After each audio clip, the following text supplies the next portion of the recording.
Okay, so part A here, to simplify, so we've got root 5 here cubed. Now when you're cubing, times by itself, and then by itself again, yeah, 3 times. And good thing with surds is, when you've got a pair of them, and you can pair them up rather, it just becomes the number in that root.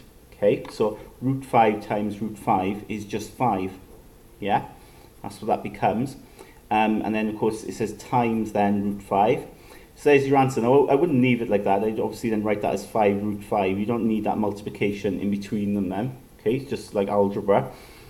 But just remember that idea there, when you times in a root by itself, you just get the number in there. Because essentially, if you think about it, we're just squaring, aren't we? That's what we're doing. When you times a root by itself, we're squaring that root. And if you're squaring the root, you're sort of undoing the process of square rooting, aren't you? Because squaring is the opposite of square rooting. So you go back to the original number. The other way of thinking about it, of course, is square root of 5 times square root of 5 is the same as 5 times 5 under 1 square root, which is square root of 25, which is 5. Okay.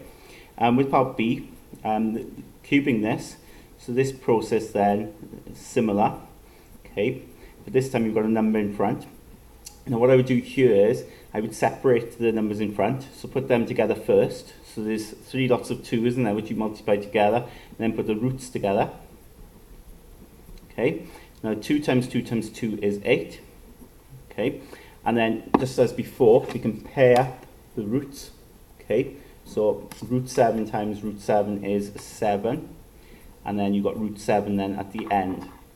So you get 8 times 7, which is 56, and root 7 then next to it. Part C then, now you've got this multiplied together 5 times, yeah? So 2 root 2 times 2 root 2 times 2 root 2, and so on, okay, 5 of them. Now again, with this here, I would put the 2's in front together. So basically 2 times 2 times 2 times 2 times 2. Okay, and then the roots together then.